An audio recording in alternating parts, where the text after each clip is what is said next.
Hello everyone, and welcome to another episode of my video game devlog. Before I get into the content for this sprint, I want to make a quick announcement.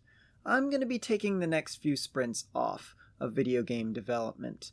My life is just about to get really hectic with a lot of out-of-town travel, and I'm working on making an offer and purchasing and then moving into a new house right now, so my life is a little bit hectic. I want to keep working on the game, but I have no way to have a consistent schedule of creating features and then ultimately uploading to YouTube every 2 weeks. Don't worry, I do want to keep working on this here and there. I intend to have some update video out at the end of July just to let you know how things are going, and I promise you that I will keep working on this game throughout this year. I will get back into a steady schedule of creating art, creating features, and uploading every 2 weeks. Just right now, I need to take a break. But if you want to keep up with what I'm doing, make sure you're subscribed and have notifications on so YouTube notifies you when I upload my next video.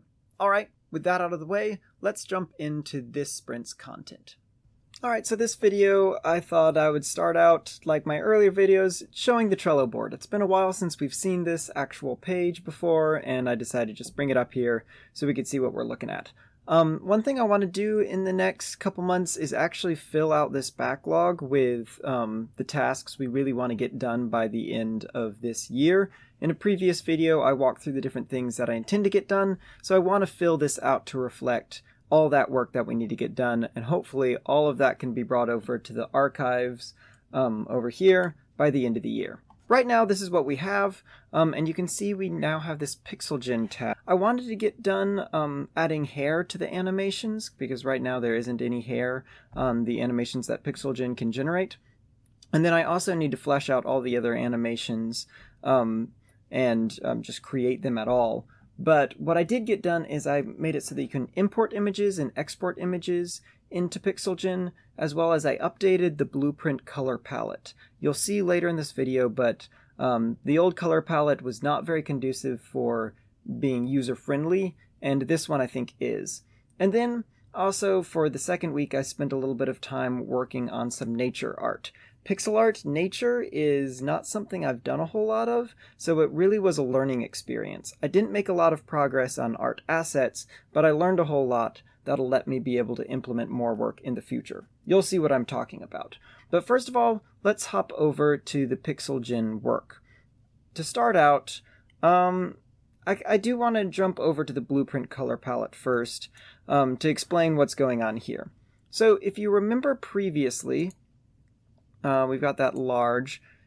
This was sort of the color palette that we were working with for the templates, behind-the-scenes templates that PixelGen was taking in to create the new images. If you don't know what I'm talking about, watch my previous video on PixelGen. But this was sort of the colors that I was using, and if you remember correctly, the templates, the blueprints, were not very easily readable for the human, which meant creating new templates was very difficult and led to a lot of mistakes. So I decided to start out the sprint by really addressing how I could fix this problem so that I could actually have a usable color palette that would let me quickly be able to create new animations without spending hours and hours on getting something wrong. And what I came up with was this. So you'll notice that it's a lot bluer. It's not all of these colors all over the place. I wanted a gradient because I want to be able to see the natural flow throughout the template so that I can actually understand what's happening in the animations instead of it just being a million different colors. And so I tried to find as many colors as I could that would fit within this bluish, purplish range, and then spread it out as much as I could while still being able to see that variation in the colors. So every single one of these color values is unique, other than these whites right here, and I only use one of these whites. And then I basically just took this sheet right here and created a color palette out of it, which is what you see over here. And then after that, I spent some time creating this T-pose. If you'll remember, the T-pose is the primary image that PixelGen uses to be able to extrapolate or generate the new images for the series of animations that are imported into the application. And what I was really working on with this is trying to make it so you could really tell as the human the differences, where the arms are, where the head is, where the body is, where the legs are. So that when I create these new animations, these new templates for the animations, I know what I'm doing and I'm not just doing guesswork, copying colors over and then hoping it looks good in the end. I like how this turns out. He kind of looks like an alien, or it kind of looks like an alien, but I really spent some time on the head making sure that this down here was a clear separation of colors from the arms and the chest, and then the chest was clearly different colors from the arms, and that, if you notice, apart from the head, all of these different body parts have a clear gradient as they go in one direction. They have a clear color flow, which is true in the final art. You're going to have things flowing in specific directions. And so I want to make sure that when I start animating this, when arms start moving, when legs start moving, that flow clearly bends in a realistic way, so that even before I start adding the colors, even by just looking at the template, I can tell that it's generally correct, because we don't have pixels jumping around, whereas that previous tile set, things could jump all over the place and you really couldn't tell.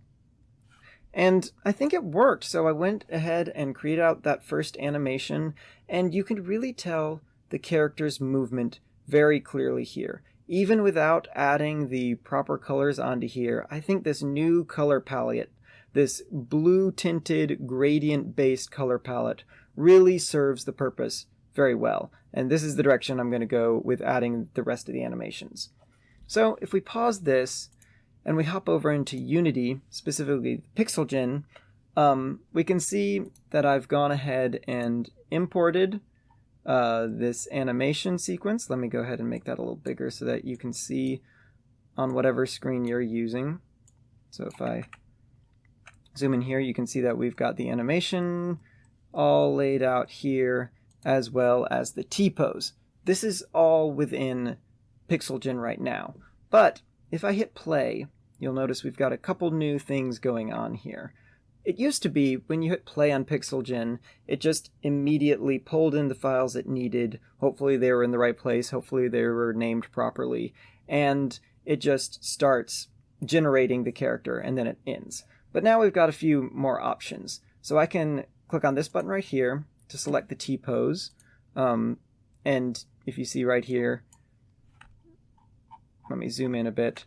So here's the T-pose right here for my primary character, and I can double click on that. So that's set. And then I can select the output location. So this is going to be the location where all the new generated animations will go. So I have this folder called PixelGen. I'll just double click on that, select that folder. So now we've set the output folder for all of the new generated animations, and the sprite that we created we have now imported into PixelGen. And now when I hit generate, it generates the character. It doesn't, obviously this isn't a beautiful UI, but I can pull up my file explorer, go into PixelGen, and you see that we have the newly generated animation right here. And I can zoom in. So this is obviously newly generated, didn't exist before, created by PixelGen based off of the 3 different images that we've looked at. Again, I'm not going to go into how PixelGen works. That was the topic of the previous video. But what's great is now this actually is a bit more modular. This was hard to do in Unity because Unity is primarily a video game development software. It's a game engine. And I'm not using it as a game engine here. I'm using it as I'm using it for making an application. And 99% of games don't need the ability to be able to reach out to some external file on your hard drive or be able to export some file to your hard drive, which is what I'm doing here. So this took me a little while to do in Unity. If people are interested, please leave a comment in the comments below and I can point you in the right direction. Again, most games don't need this feature. This is an application, so I needed this. So this whole inputting files and exporting files took me a little longer than I expected, but I really like the results that I got. And now that I've gotten that done, I can move on to adding this new layer, this hair layer, on top of the head, body, arms, and legs. And then now that I've got this blueprint color palette, I can actually go about creating the new animations and implementing or adding those animations into the PixelGen software. Basically, PixelGen is working as it needs to. I can just flesh out those features to make it work into my current art workflow. Alright, so enough about PixelGen for this sprint. Let's hop over to this last one, starting on the nature art. Unfortunately for this, I don't have a time-lapse for me making the artwork, the nature artwork or the tree that I worked on, because I was doing a lot of going back on things, deleting things, frustrated, taking my time on it, because I don't really have a lot of experience in making natural pixel art. If you've seen when I was making that building, the parts that I struggled with most were like the bricks and the more natural aspects of it. But I can show you the end results. So first of all, this isn't the end result. This little bush was my first attempt, and I thought it was fine, but it's a little scraggly. You can't really understand. It seems to have a bunch of orphan pixels, and by that, you could kind of consider these pixels right here, these dithered pixels, all by themselves. That not every pixel has any clear significance. It's just sort of blotched right there. It seems super scraggly, and it wasn't the direction I wanted to. But that was my first attempt. After that, I moved on to something that I was a lot more pleased with. This tree right here. It's a lot more smooth. It's more cartoony, so it doesn't just have leaves sticking off. More circular. I think the trunk may look a little too scraggly, but I think it works. It works at least for a first attempt, and I'm just generally more pleased with this. You can see that the colors are relatively minimal, 5 different colors for the leaves, and then 6 different colors for the base, and I think it provides a good gradient without getting too complex. And so I played around with this more, and I really like this art style, this clean, cartoony art style. It's not so distracting as this was down here, and I think I want to go in this direction. Now, I will say, however, it's not exactly the right angle. So remember, this is supposed to be a top-down 45-degree angle camera, and this looks a good deal more side-on. You can see that in comparison to the character, and you can kind of see with the house, we're looking a little too on the side here. Not to mention, it's way too small. This is a very small tree. And so I don't think this tree is going to make it into the actual game. This needs to be modified. It needs to be at a different angle. It needs to be bigger. But I really like the direction. I like the art direction. And I must say, I feel a lot more comfortable creating a tree in pixel art for this style than I did when I created this kind of monstrosity right there. And that brings us to the end of another sprint. I wasn't able to get as much work done on PixelGen as I had hoped for this sprint, but all in all, we're in a good spot for me to go into this very hectic part of my life. So for the next few sprints, I'll be off, maybe working on it here and there, but no consistent schedule, and no uploading to YouTube for a little while.